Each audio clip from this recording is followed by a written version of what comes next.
Que a graça e a paz do nosso Deus esteja com você, meu irmão, minha irmã, que nessa manhã Deus abençoe sobremaneira a sua vida. E quero começar este momento dando os parabéns ao nosso irmão e cantor Max, que Deus esteja aí, meu querido, abençoando sua vida. Locutor aí de profissão, trabalha aí nas lojas da cidade do Recife, também com outros empreendimentos. Que Deus continue lhe abençoando, viu? Lhe dando essa voz bela aí para estar trabalhando e encantando as pessoas.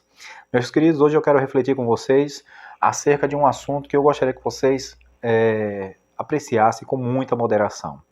O título da nossa reflexão é: até que ponto os cristãos podem desfrutar do mundo? E é nesse sentido que a gente deve ter realmente toda a moderação para entender, todo equilíbrio, pedir orientação ao Espírito Santo do Senhor. Quero compartilhar com vocês a passagem bíblica lá da carta de João, primeira carta de João, capítulo 2, versículo 15 até o versículo 17. A palavra nos diz o seguinte: não amem o mundo, nem o que nele há. Se alguém ama o mundo, o amor do Pai não está nele.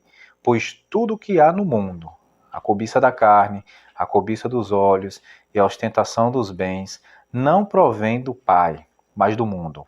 O mundo e a sua cobiça passam, mas aquele que faz a vontade de Deus permanece para sempre. Que Deus faça a sua palavra viva em nossos corações, que essa palavra encontre lugar seguro em nossas vidas. Meus queridos, nós precisamos entender aqui o que significa mundo nesse texto bíblico, o que o discípulo do Senhor, o que o escritor bíblico está identificando como, está se referindo como mundo. Antes de falar de mundo, eu gostaria de falar de cultura. O que é cultura? Cultura é tudo aquilo que nos identifica, que executamos para satisfazer as nossas necessidades do ponto de vista estético, do ponto de vista artístico, do ponto de vista cultural, assim, literário, e envolve valores, moral, ética, crenças também estão envolvidas nessa definição de cultura. Se você for procurar realmente lá na internet o que é cultura, você vai ver várias definições tendo como referência as suas ciências, a antropologia, a filosofia, cada uma que trabalha com esse termo. Mas, a grosso modo, é isso. E o que é mundo? Mundo são esses traços culturais que estão carregados com a marca do pecado. Então, perceba o seguinte: a cultura em si ela não é nociva, mas a marca do pecado original, a marca da degradação humana, se entrelaça muitas vezes nas práticas culturais, e isso é que o apóstolo, ou melhor, que o João, o escritor bíblico João, está colocando.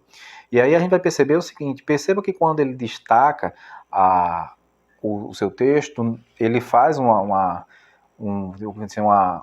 aposto, né? Ele coloca tipo um aposto na sua passagem bíblica. Ele diz: pois tudo que há no mundo. Aí veja como é que ele destaca ele qualifica essas coisas que há no mundo, né?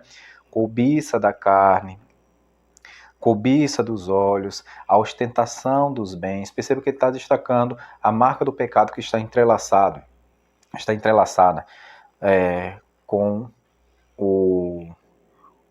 os traços culturais que nós temos à nossa volta. A grande questão sempre foi definir qual é o limite, a linha de separação entre o que é lícito e o que não é lícito.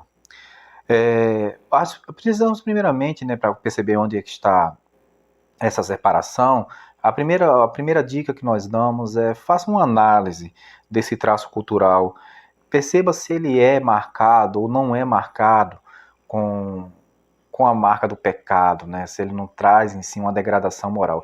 Eu quero aqui fazer um exemplo muito claro. Suponhamos que você chegue na casa de um irmão crente e você chegue lá na casa dele e esteja escutando um CD lá de Roberto Carlos. E na hora que você chega, está passando aquela música Lady Laura, né, que é muito conhecida desse cantor. O irmão estaria pecando? Aí vamos olhar o que ele está escutando. Ele está escutando uma música. Lembre-se o seguinte: todo dom perfeito vem do Senhor. Como as pessoas utilizam esse dom, aí vai ser com elas e o Senhor. Se elas vão usar para glorificação ao Senhor, se elas vão utilizar para instigação do pecado, é outra coisa. Mas veja só, aí o irmão está lá escutando Lady Laura. O irmão está pecando? Não. Por quê? A Lady Laura, né, a sua musa inspiradora ali, a pessoa para quem ele está dirigindo os seus galanteios, a música de romance, né, a gente vai perceber que nesse canto há muito essa prática do romance, essa temática, na verdade, do romance, e não haveria nenhum problema o irmão escutar lá o seu Roberto Carlos. Porém, quando nós passamos, às vezes, que eu imagino que na casa do crente não vai ter esse tipo de música, esse outro tipo de música que eu vou mencionar. Você chega em alguns ambientes ou passa na rua e acaba escutando aquela música que leva a uma degradação moral, a uma prática lasciva, a um estímulo à prática sexual, à promiscuidade, que a gente vê muito hoje em algumas músicas bregas, em algumas músicas funks, algumas músicas que a gente já, infelizmente, acaba escutando sem querer. Aí sim, nós temos uma marca de pecado entrelaçado nesse traço cultural que é a música, que é a arte da música, que leva o indivíduo a uma postura inadequada, que vai de encontro aos valores que nós temos como Bíblia. É por isso que eu digo a você, analise com muito critério tudo isso que eu estou colocando a você, para que a gente não cometa abusos. O segundo ponto é entender que nós não combatemos, o primeiro ponto é fazer uma análise do traço cultural. Essa música, ou essa manifestação cultural, ou essa prática que nós temos em nosso contexto, né? O Brasil é variado em culturas. Ele está trazendo alguma marca de pecado, ele está levando o indivíduo à degradação moral, ele está levando o indivíduo a ir de encontro à palavra do Senhor, de encontro a Deus. Bem, isso aí é a primeira análise que a gente faz. A segunda, a gente precisa ter uma percepção. Qual é a percepção que a gente precisa ter? Que nós não combatemos o pecador, nós combatemos o pecado. E isso, meus irmãos, tem uma implicação séria, porque às vezes a gente tem uma pessoa que cometeu um delito do ponto de vista bíblico e nós já fechamos a cara para ele. Nós não queremos mais conversa com ele. Você pecou contra Deus, eu não quero nem olhar para sua cara. Bem, olhe, meu irmão. A Bíblia diz que a nossa luta não é contra a carne nem contra o sangue, mas contra poderes espirituais. Leve bem em consideração isso. Nós combatemos o pecado, mas não combatemos as pessoas. Nós não queremos manter as pessoas como nossas inimigas. Então preste bastante atenção nisso. E isso leva ao terceiro ponto, que é o exemplo dos limites. Vamos lá, a gente tem muitos parentes que não são evangélicos. Eles me convidam lá para uma festa em sua casa, em sua residência, eles têm essa consideração. Eu não gostaria que o pastor Edivaldo estivesse lá na nossa casa, é o único pastor que a gente tem na família, né? Então era importante que ele estivesse lá com a gente. Aí você vai dizer assim, mas pastor, será que lá não vai tocar um pagode? Será que lá não vai ter uma bebida? Com certeza, meu irmão, vai ter isso. Agora você não é obrigado a beber. Você não é obrigado a dançar o pagode, certo? Então aí, assim, você pode lá fazer presente, você pode lá confraternizar com a sua família. Aí eu sei que algumas pessoas vão colocar o seguinte, pastor, mas aí eu estou compactuando com ele. Não, meu irmão, você está participando de uma festa de família. Se ele nessa festa, ele bebe, é claro que aí também tem os limites, né, que a gente, às vezes, quem não bebe fica muito chateado em estar escutando conversa de quem já está embriagado lá para quarta, quinta rodada de cerveja, né? Então, quando você perceber que a conversa já não está muito legal, perceba que os crentes geralmente eles ficam numa mesinha separada ou em alguns partes separados, enquanto o pessoal está lá, mas a gente está próximo, são os nossos parentes. E isso também se aplica aos colegas de faculdade, colegas de escola, colegas de trabalho. Tem muitas pessoas que falam assim, fulano tem uma prática que não é bíblica. Eu não posso nem fazer um lanche com ele. Meu irmão, isso não existe em canto nenhum. Melhore, viu?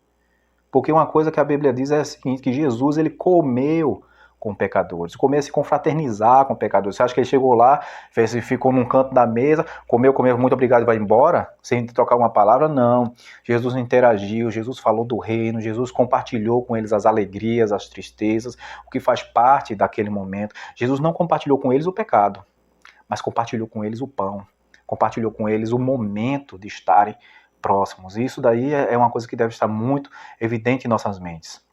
O apóstolo Paulo, ele orientava as pessoas, olha, se alguém me convidar para comer na casa, coma tudo que oferecer. Não vai ser, porque ele sacrificou a carne a um ídolo. Isso não, meu irmão. Ore e coma. Confraternize com ele. Agora, claro, se você não compactua com as práticas religiosas, ele não vai lá fazer o ritual que ele faz. E isso, meus irmãos, é a gente conseguir fazer essa linha. O que é que nos diferencia como cristãos? Nos diferencia determinadas práticas. E aí a gente tem aquele versículo que diz: examinai tudo e retende o que é bom. Nós vivemos sempre o desafio de estar no mundo, de ser enviado a este mundo, mas de não lhe pertencer. Nós não precisamos nos conformar com o presente século, mas nós precisamos ser sal e luz desse mundo.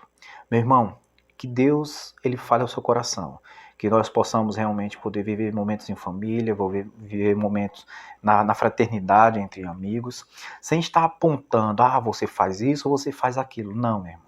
A gente consegue ter uma refeição, participar de uma comemoração, de estar próximo, e isso é o nosso papel. Porque se a gente não estiver próximo, quem é que vai estar? Uma pessoa me considera a tal ponto, fala assim, olha, eu quero lhe convidar para ir uma festividade na minha casa. Ele está me considerando, ele fala assim, olha, aquela pessoa é crente e eu gostaria que ele estivesse ali junto comigo. Valorize isso, meu irmão, porque é a partir dessa aproximação que nós começamos a falar do reino de Deus. Às vezes até sem palavras, mas com a nossa postura, com a nossa atitude diante do mundo. Deus abençoe sua vida e que nos abra sempre o entendimento para o que tem na sua palavra. Em nome de Jesus. Amém.